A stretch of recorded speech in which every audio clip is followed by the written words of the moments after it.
tempat ibadah. Jadi mereka bukan mau mengawal gerejanya, Pak. Mereka mengawal orang yang menutup gereja, Pak. Jadi mereka mengawal kadrun. Lanjut ya. Jadi ya saat ini yang perlu dilakukan, yang kita perlu pikirkan adalah bagaimana kita bisa menggugat Polri dan TNI supaya jangan terlibat di dalam penutupan gereja itu. Ya kan?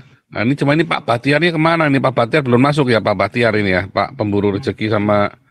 Kita perlu berpikir bagaimana nih. Jangan sampai nanti ya ada orang-orang gereja-gereja ditutup dengan legitimasi dari pemerintah justru TNI dan Polri yang mendukung untuk intoleran.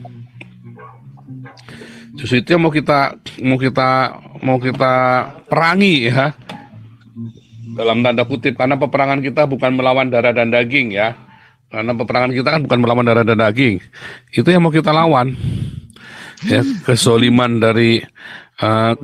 dari para penguasa ini ya kan, bagaimana kita begitu ditipu, di framing, ditakut-takuti ya kan. Datang udah TNI Polri, wah baru pakai seragam ya kan, terus takutin. Jangan takut ya. Makanya saya nanti mau bikin hadis bahwa nanti yang ngebom masjid nanti dapat itu tadi, bidadari Alexis nanti. Yang ngebom Istiqlal dapat bidadari Alexis. Pak Arfiansyah Bangun, silakan. Kalau Pak, suaranya gimana ini Pak? Bening. Oh, siapa? Iya, memang saya juga agak kesal itu Pak, ngelihat video yang lagi viral itu Pak. Ya, saya cuma mau mengingatkan bahwa polisi yang punya seragam coklat itu adalah memberikan perlindungan atas segenap rakyat Indonesia dan mengamankan yang tidak aman. Bahwasanya polisi harus tahu bahwa dia adalah pemilik bangsa ini. Demikian juga TNI yang pakai seragam di gereja itu, yang ada menangani gereja itu ya. Nah, TNI itu untuk menjaga wibawa bangsa. Baju itu adalah menandakan bahwa dia adalah salah satu pemilik bangsa ini yang memberikan wibawa. Kalau yang dihadapinya pakai daster tidak ada wibawa, bahkan runtuh wibawanya, dan tidak bisa mengamankan pakai baju dinas coklat, sampai kapan Indonesia ini seperti itu? Ini yang perlu harus diketahui aparatur negara ini. Apa fungsi mereka? Kalau mereka berdiskusi di dalam gereja, memang tidak salah. Tetapi ketika mereka untuk menghalangi ibadah yang ada dalam gereja itu yang menjadi titik masalahnya. Bahwa ada yang salah, ada yang sakit di negara ini. Baik itu aparat-aparat keamanan. Nggak tahu fungsinya apa. Nah, ini perlu kita ingatkan dan ditegaskan, dan harus yang kata Kapolri, kalau tidak viral nggak ada laporan, nggak ada yang ditangani. Tunggu viral baru ada yang menangani. Ini kan kacau bangsa ini seperti ini. Ya, nah lanjut dulu nih para Jauti dulu nih, biar Nabira Jauti kasih wejangan dulu buat para umat ini. Ya, Shalom, Rahayu. Rahayu. Buat semuanya. Jadi gini Pak Paul, kalau saya melihat ini akar permasalahannya ini kan pada SKB 3 Menteri itu. Seingat saya dulu, kalau kita buka-buka lagi clipping-clipping pemberitaan seputar SKB 3 Menteri di tahun 2006-2007 itu, ini kebijakan pemerintah seperti ini dikeluarkan katanya untuk memfasilitasi agar umat Kristen dan umat minoritas itu bisa beribadah maupun mendirikan rumah ibadah tanpa adanya pergesekan dengan mayoritas. Entahnya seperti itu. Kemudian di situ ada juga FKUB, Forum Kerukunan Umat Beragama, yang nanti menentukan apakah memang sudah layak membutuhkan rumah ibadah atau tidak gitu ya. Jadi kesannya waktu itu terbitnya SKB ini dikemas dengan indah untuk meyakinkan semua umat Kristen termasuk gereja agar menerima kebijakan seperti ini gitu ya. Agar kebijakan ini bisa diterima. Nah, tentunya pada waktu itu gereja juga maupun umat Kristen pada umumnya itu berharap supaya ya ini semoga ini suatu jalan terobosan supaya kita sebagai warga negara itu bisa melaksanakan pasal 29, bisa beribadah dengan tenang gitu, dengan tempatnya. Nah, memang sebelum adanya SKB ini pun izin pendirian tempat ibadah dari Departemen Agama bukannya mudah gitu ya, masuk sulit juga gitu. Nah, ini dianggap sebagai suatu semacam suatu solusi buat semuanya. Tapi di dalam perjalanannya, pada akhirnya SKB ini justru memungkinkan massa atau masyarakat yang di luar lembaga pemerintah atau lembaga yang berwenang untuk ikut campur dalam pembangunan tempat ibadah umat lain gitu Pak. Nah, ini yang jadi berbahaya. Kenapa? Memungkinkan ormas-ormas tertentu yang tentunya dengan cara begini kita katakanlah mereka ini tidak toleran gitu. Tapi mereka berlindung di balik suatu SK menteri lah ya, 3 menteri untuk berhak mereka itu membubarkan orang sedang beribadah atau menutup rumah ibadah. Beberapa organisasi yang sifatnya nasionalis maupun organisasi kemanusiaan sudah berusaha mengajukan ini dalam judicial review. Saya dulu pernah lihat ada beberapa perkembangan, tetapi itu semua ditolak. Artinya apa? Peraturan-peraturan seperti SKB Menteri, seperti surat-surat seperti ini, begitu itu sudah berlaku Pak, udah nggak mungkin lagi dicabut gitu, dan itu akan sangat merugikan orang-orang yang minoritas, terutama yang sedang hanya mencari sepetak tanah di mana dia bisa beribadah dengan tenang gitu. Nah, kemudian yang kita lihat sekarang ini kok justru ya saya herannya kenapa malah harusnya yang minoritas itu dilindungi, diberi kesempatan untuk beribadah, kok sepertinya kaum minoritas ini seperti dibuat sebagai pelaku kriminal gitu, kok sampai-sampai kita itu harus didesak dengan membawa kekuatan aparat yang sebenarnya merupakan pelindung kita bersama gitu, yaitu Polri maupun TNI.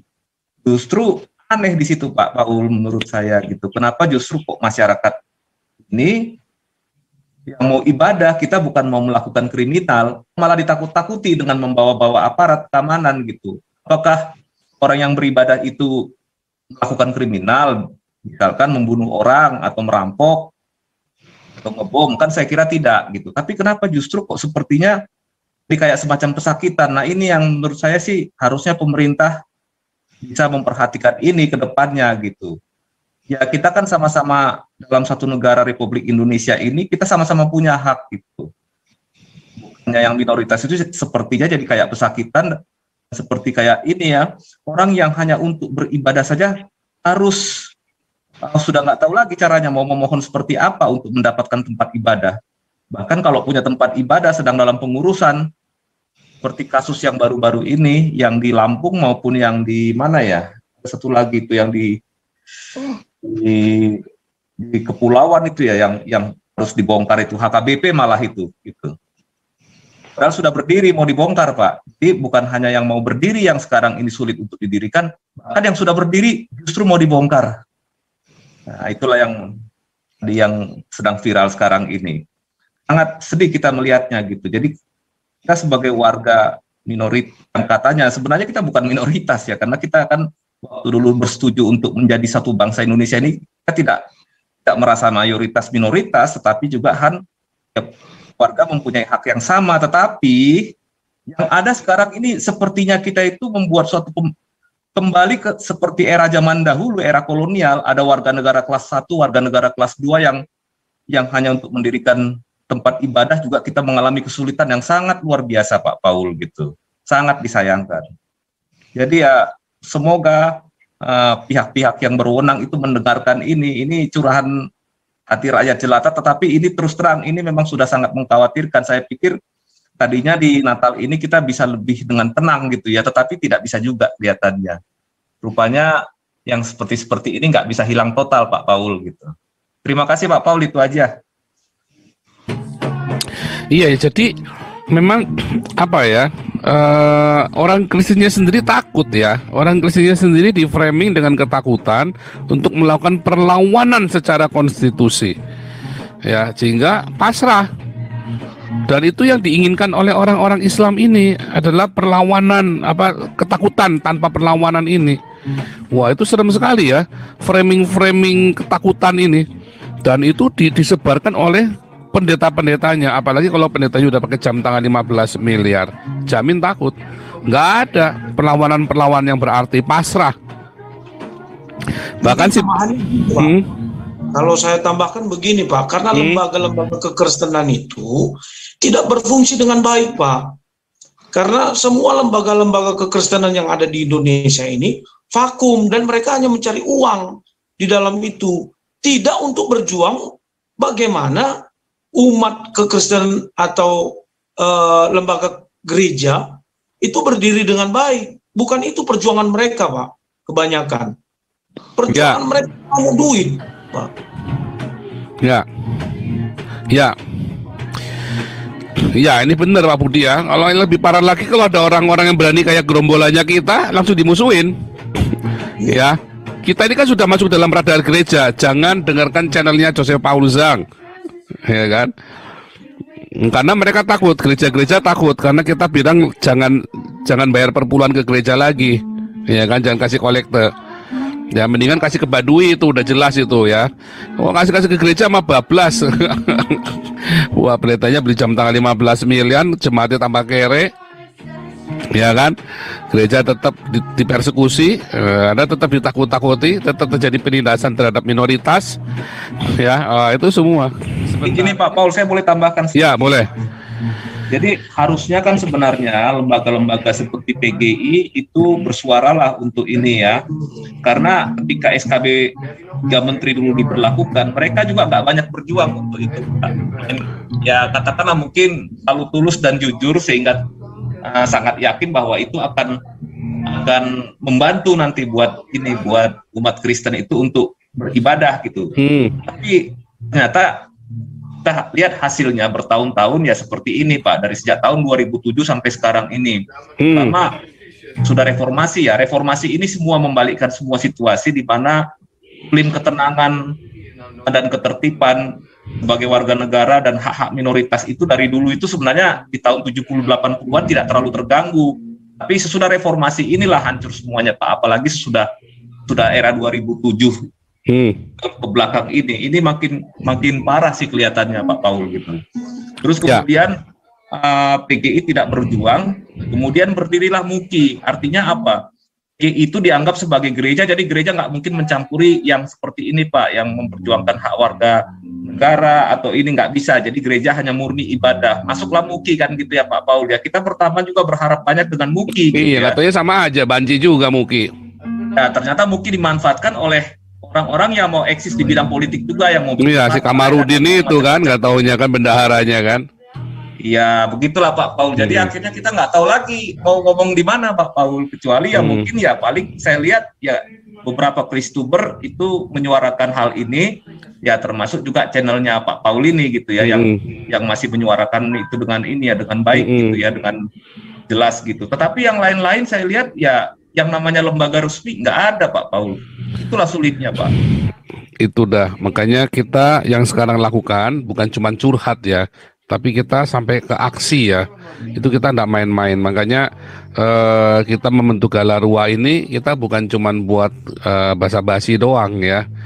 Nah, nanti kita mau melihat apa yang bisa kita lakukan, celah-celah yang bisa kita hal-hal yang bisa kita lakukan, celah mana yang bisa kita gugat TNI dan Polri. Mengapa mereka mendampingi tindakan inkonstitusional ini dengan alasan supaya jangan ribut? Oh, justru karena ada orang-orang Islam ini, makanya orang-orang Islam yang bajingan bangsat ini yang harusnya ditangkap. Begitu dia datang begitu, polisi tahu ini orang mau menutup gereja, kan namanya ketangkep basah kan. Itu kan namanya ketangkep basah, malah polisinya ikut serta kan, goblok polisinya juga itu kan, polisi badut semua polisinya itu kan, badut biadab semua itu kan polisinya itu kan. Pak Paul, Ya, Pak Putih. kita jadi ingat nih perjuangannya Frankie ya. Frankie kan berjuang untuk ya seperti gereja-gereja yang ditutup ini ya. Tapi malah beliau diadu domba dengan timnya, dengan Sabto Harun sampai mereka jadi bubar ya. Tapi lembaga-lembaga yang resmi itu malah kita hari-hari kita apa budak, kita nggak bingung juga nih Pak ya. Apa budak, dan orang mau ke gereja kan untuk bisa berbuat baik, orang yang nggak benar bisa benar. Sementara kalau orang bilang mau melindungi, dia mau melindungi orang yang provokator Pak. Oknum-oknum itu kan bukan melindungi gereja Pak, melindungi provokator Pak di dalam gereja itu Pak. Dan ini kita tengok diskotik mereka kawal Pak, tempat perjudian mereka kawal Pak. Klekson ambil setoran, klekson sambil setoran.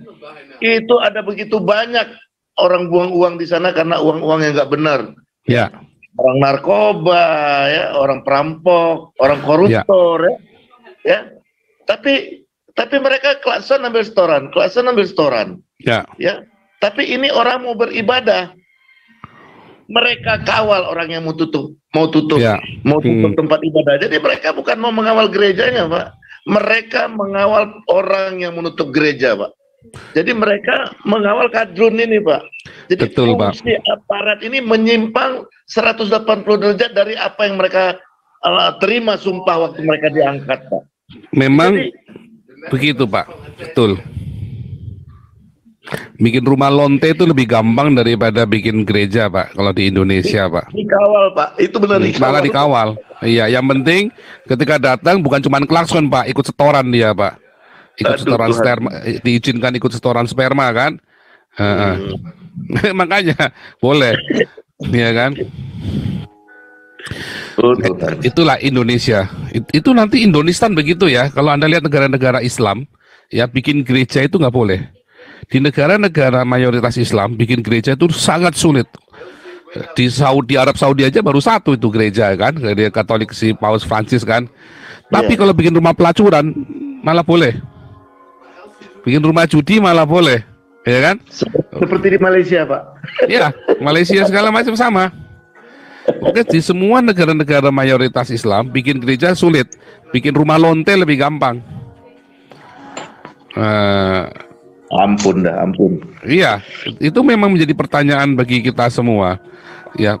Dan itu menjadi kebodohan bagi orang-orang Islam. Mengapa mereka kok nggak kepikir ya sampai ke sana ya?